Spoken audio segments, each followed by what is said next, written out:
good morning. My name is Lauren. I'm part of the speaking team here, and isn't it amazing to see these walls behind me? We've had the team bustling around here all morning and getting things ready for a couple weeks from now when you're able to come back in person. And you may have noticed we've already had some tech difficulties here this morning. The band actually played a first song called Free Falling that you can catch later. It was amazing. Live stream is going to be able to continue when we come back in person. You'll actually have options after August 8th where you're actually able to come in person. You can stay at home, you can watch in your car, you can be in the chat. Options are going to be increasing tremendously. Well, we are finishing a series today that we've been working through all of July called That's from the Bible. And we've really been unpacking some words, some phrases that are part of our everyday conversation these days that are actually from the Bible. Most of the time, we don't even realize it. And we're kind of just mining out some nuggets of what they really meant, what was the context that they were originally stated, and really kind of pulling out some pieces that we can use in our everyday lives now. Going back to the beginning of July, Russ unpacked the phrase, the 11th hour to start with, and then scapegoat. And then Peter last week talked about go the extra mile. And today, just the song that the band sang kind of laid it out. We're talking about the drop in a bucket. Well, up until I was about 9 years old, me and my family lived on the very northwest coast of Vancouver Island. Super isolated community. So isolated, in fact, that the only way to get to it was by boat from another, shall we say, rinky-dink little town. And we had our own generator for power. It was one of those things I remember as a kid, being able to see stars like I haven't seen that much since. The thing that's crazy about this little place, though, was it's actually known as one of the top few wettest places, not just on the wet coast of Vancouver Island, but actually on the whole BC coast. Has over 170 inches of rain every year, which for those of you who think in millimeters, it's like 4,300 millimeters a year.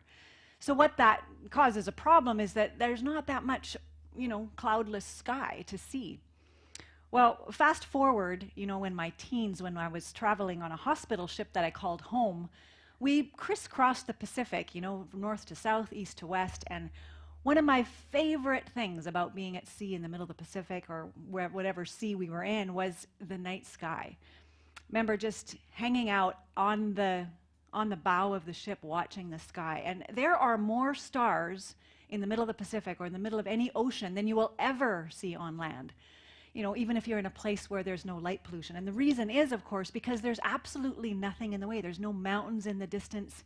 You actually have the full horizon of stars to see. So it's not only extra dark, but maximum visibility. And it's typical practice on a ship, forward of the bridge, to block out any of the windows, that face that direction, so that at night you have maximum visibility. And you've probably seen this if you've been on BC ferries. Especially in the winter. I guess we noticed that I haven't traveled in the dark on BC ferries recently in the summer, but you see the crew going around and blocking out the windows. And they're doing that so that there's no light kind of affecting, how the captain can see. Well, it's absolutely the best up there, at least when you're at sea and there isn't sort of cities around like there is for us. It is so dark. So we would lay out on the front deck there on our backs, looking at the stars, and this cool illusion of we weren't really sure if we were the ones rocking back and forth, or if the sky was moving. And one thing I noticed was, that I hadn't realized as a kid how much the northern hemisphere stars, the constellations, had kind of imprinted on my mind until we were in the southern hemisphere. And it just was so different. And a few of the northern hemisphere constellations that I was used to seeing, some of them were visible like way on the horizon, and some of them even weren't at all. And it kind of made me marvel that for centuries, for millennia, mariners have navigated where they want to go by using the stars. And some people have gone across a desert using the stars as well. It's a skill I never picked up while I was at sea. And here's the thing that happened. We would be laying there, all of us sort of looking at the stars, and we'd have these amazing conversations, of course. We all kind of talked regularly about the inescapable reality that we felt like on this planet that we were just this minuscule little speck in the scheme of, how vast space is, kind of like that opening clip.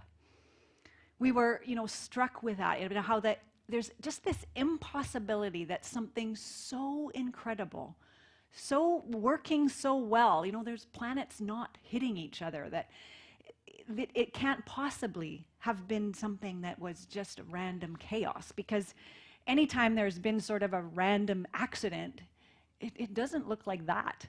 And there's so obvious, such an obvious evidence of a powerful creator with incredible intelligence that must have made what we were seeing.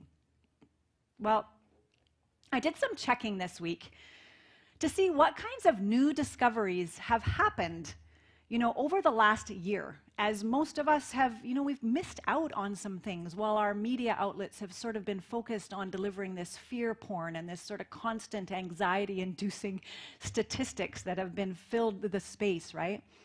And it turns out that while we've kind of maybe felt a little trapped by information censoring, there's actually been some really cool things going on, even in just the area of space exploration.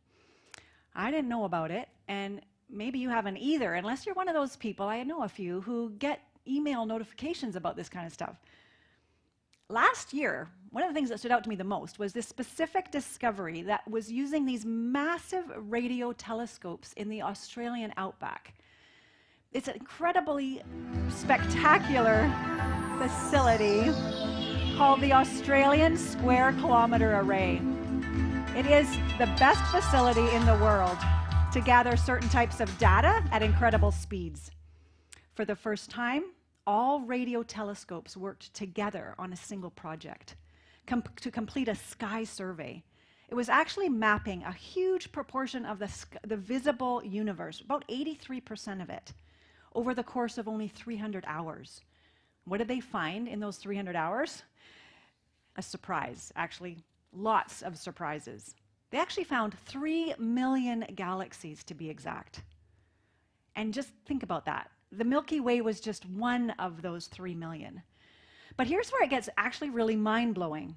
That's 1 million more galaxies observed than they actually even thought, because before that time, we actually thought there were only 2 million galaxies. And with all of our modern equipment that we have, we were only 1/3 off what the actual number is, or actually what we know it to be, right? Because we don't actually know. It's kind of safe to say that as far as space discoveries goes, we don't know what we don't know, right? I think it's really valuable for us to take a pause like this, when we look at the incredible sky, and, kind of pause for a minute from our all-consuming, fairly myopic and narrowly focused lives, where we're full of Zoom meetings and preparing our next coffee or figuring out where we're going to get it, making our next meal, dishes and laundry and home maintenance and car maintenance for that matter, our career and our work and the next thing we have to do at work, the people at work, our mortgage, our rent, gas prices, oh my Lord, weeding. Like, there's just so many things that consume our lives that are just, in the scheme of things, not so massive. And, taking a minute to look at space, at the unknown, the hugeness of that, can really help us put it in perspective. Well, there's a verse in the Bible that was written by the most profound and actually well-known king in Israel. His name was David. You may have heard his name before. He was known as actually the man who made the biggest mistakes. And the reason of that is because he actually talked about them. He absolutely owned his mistakes, and he also really loved God. But he was also known to write songs, poetry, and in the Bible they're often called psalms. And he wrote about his experiences, about life, about God. And some of the words that he wrote in a psalm we call Psalm 19 always kind of pops into my head when I'm looking at the stars. I want to read it for you. It says this: "The heavens declare the glory of God. The skies proclaim the work of his hands. Day after day, they pour forth speech." They talk. "Night after night, they reveal knowledge." Well, even if you're unsure, what you think about the existence of God right now, or the profound magnitude of space, it can be really very sobering and mind-blowing all at once, right? No matter where you stand on the spectrum. And I think this Psalm 19 captures a very profound truth that we have much to learn. And looking up at that sky, I like to think of it as just a friendly reminder. Today we're looking at the common phrase that actually has been really widely documented actually since around 1300 in actual writing, but it actually goes way back even before Christ. The phrase is a drop in a bucket. It basically means, something small, insignificant, not important, just a little thing in proportion to the big things that are way more important in our world. A drop in the bucket is kind of like, you're sitting at your desk and you've got this mountain of paperwork and you take one sheet off and you get it done. It's just minuscule, not even anything close. It's just a drop in the bucket to all the things that you have to get done. So to explore where this phrase began, we actually have to go back to around 550 BC. And at that time, the whole nation of Israel had already been in captivity for many years. It's not at all like the captivity that we've kind of felt a little bit here in 2021. These people had actually been captured and hauled off to the conquering nation of Babylon, and they were full-on slaves. And throughout their captivity, each generation maintained the hope of freedom, that they would get back to their homeland.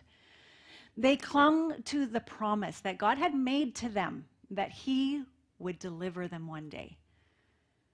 A prophet named Isaiah, who was known to speak the words of God to the people, delivered a message of hope from God Himself. This is in Isaiah 40. And I absolutely love how these words, right from the start, portray and reveal God's compassion. Listen to this. Starts out with comfort. Comfort my people. Look, here comes Yahweh, or God, as a victorious warrior. He triumphs with His awesome power. Watch as He brings with Him His reward and the spoils of victory to give His people. He will care for you as a shepherd tends his flock, gathering the weak lambs and taking them in His arms. He carries them close to His heart and gently leads those that have young. And as is often done in the Bible, you kind of see this in different places. In the original Hebrew language, there's a style of writing that asks a question really for impact, even though you kind of already know the answer. So listen as it continues. Who has measured the waters of the sea, or in the hollow of His hand, and used his hand widths to mark off the heavens? Who knows the exact weight of the dust of the earth, and has weighed all the mountains and hills on His scale? Listen to this. Even the nations are to God like a drop in a bucket, regarded as nothing more than a dust on a scale. He picks up the islands as grains of sand. All of Lebanon's trees are not enough firewood for Him, nor all of its animals enough for a burnt offering. And it's actually good to notice that Lebanon at that time, actually you can read this throughout the Bible, the reference to Lebanon. They talk about the cedars of Lebanon. It was known as like the infinity of provision of wood. If you wanted to talk about how, something that you could never count, that was the case for Lebanon. It's not sort of the landscape now, but at that point it was one of the sort of coveted things about Lebanon was they had unlimited number of trees. Goes on to say, who even comes close to being compared to God? Don't you realize that God is the creator? Don't you hear the truth? Haven't you been told this from the beginning? Haven't you understood this since He laid the foundation for the earth? So all of these questions, now it transitions here into some statements about the size of God. He sits enthroned high above the circle of the earth. To Him, the people of the earth are like grasshoppers. He stretches out the heavens like a curtain, spreading it open like a tent to live in. And here's what's cool. This same unspeakably powerful God being described right here, who says the nations are but a drop in the bucket, to him, he's yet the same powerful God who says these next words. He will care for you as a shepherd tends his flock, gathering the weak lambs and taking them in his arms. He carries them close to his heart and gently leads those who have young. Well, you and I, and our nation, being referred to as a drop in a bucket, to God, is kind of an example, as I mentioned, of that Hebrew use, that dramatic use of comparison to show perspective. It's a way of highlighting, dichotomy, between these two opposites, but yet congruent characteristics of the same God of all creation. He's all powerful, and at the same time, all compassionate and tenderness. And even though you and I would most certainly be a drop in the bucket to God, we also are deliberately, intentionally singled out by God as people, as a person, a creation of his that he adores. He cares for you deeply. But there's more. When God allowed himself to become human flesh, to take on, the humanity in Jesus Christ, that's what we celebrate at Christmas. He did that to provide the greatest gift humanity has ever experienced, and that is to make a way for us to live as we were designed, free and loved. But he also invited us into a mission, into a purpose. Jesus showed us that he showed us what God is like, but then he also invited anyone who's willing, and you'll see that if you read through the biographies of Jesus, that he invited people who are willing to follow him into an assignment. Your assignment as a follower of Jesus, should you choose to accept it, is actually the most incredible adventure you can possibly concoct for yourself. Well, what is this assignment? There's a couple parts to it. Part one is to hang out with Jesus, to receive the forgiveness that he gives to us, to receive his love and restoration that comes only from him, and begin to learn to listen and hear what he has to say to us. And of course, this part goes on forever. It'll be an eternity of discovering who he is and hearing him consistently.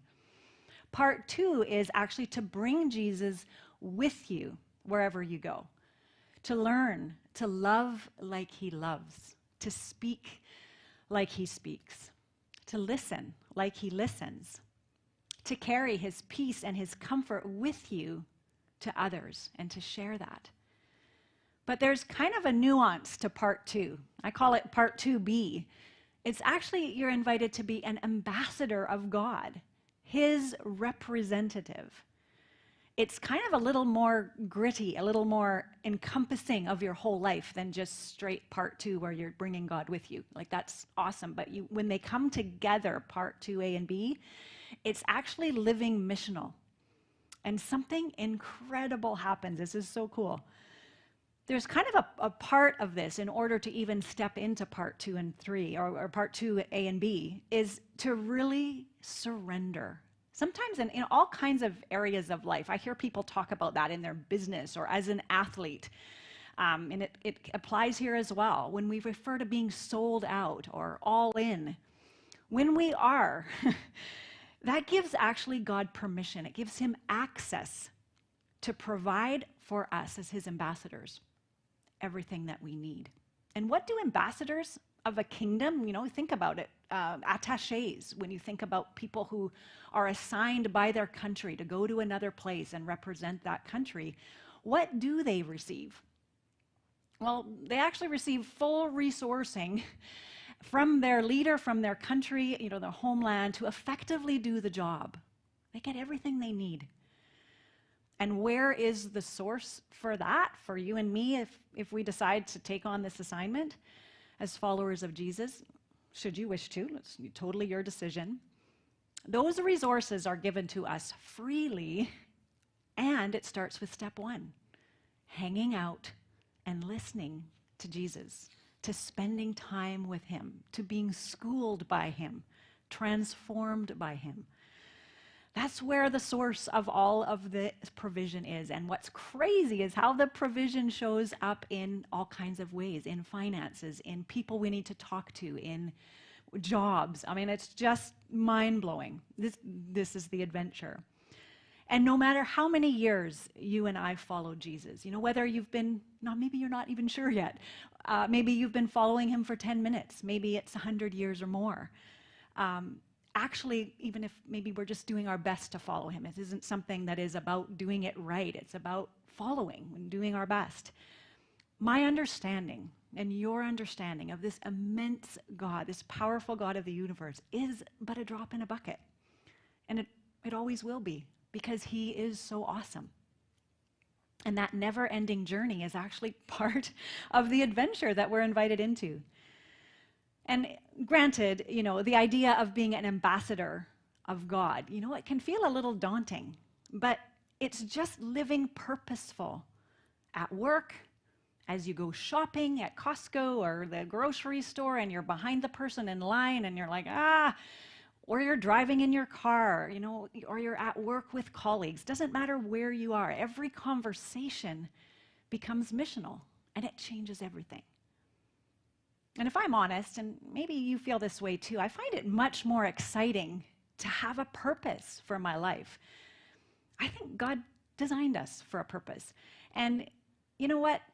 I'm thankful for that, because just making money or just hanging out or just playing golf, I don't know if golf would be one of the things I'd want to do anyway, but just saying, whatever it is that we get to do, making money is great as part of what we do, but when it becomes all that we are, all that we live for, it can become very empty.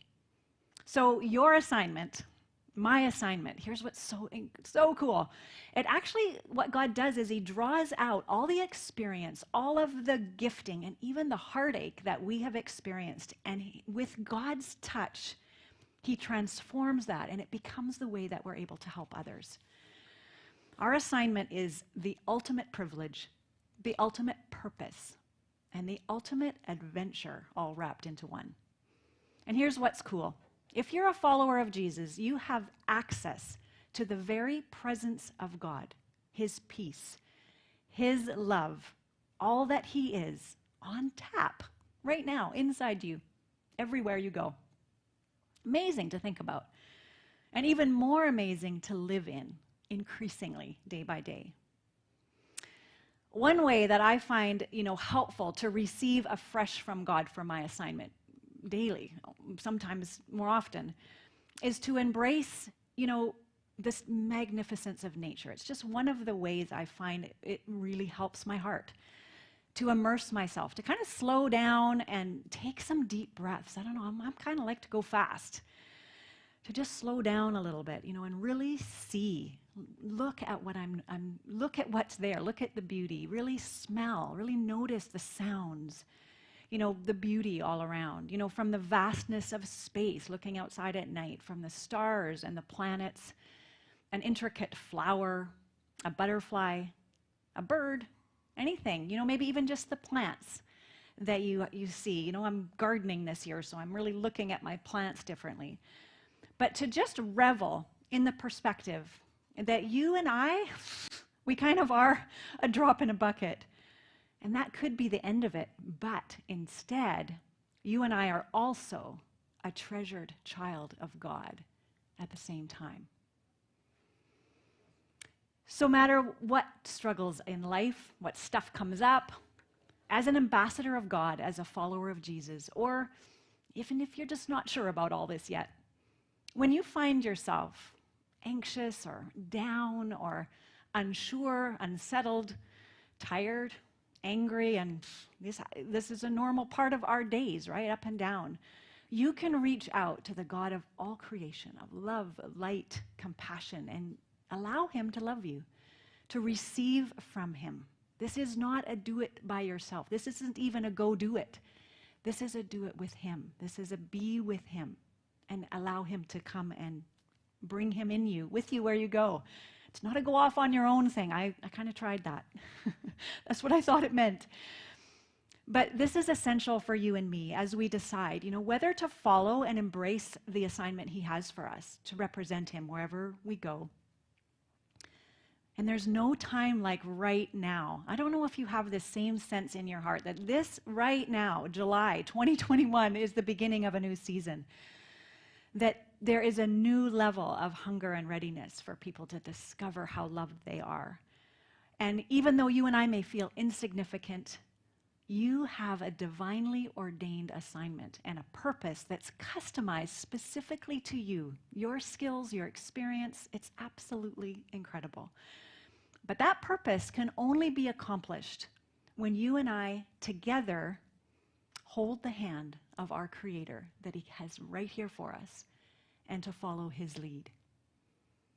I invite you to pray with me.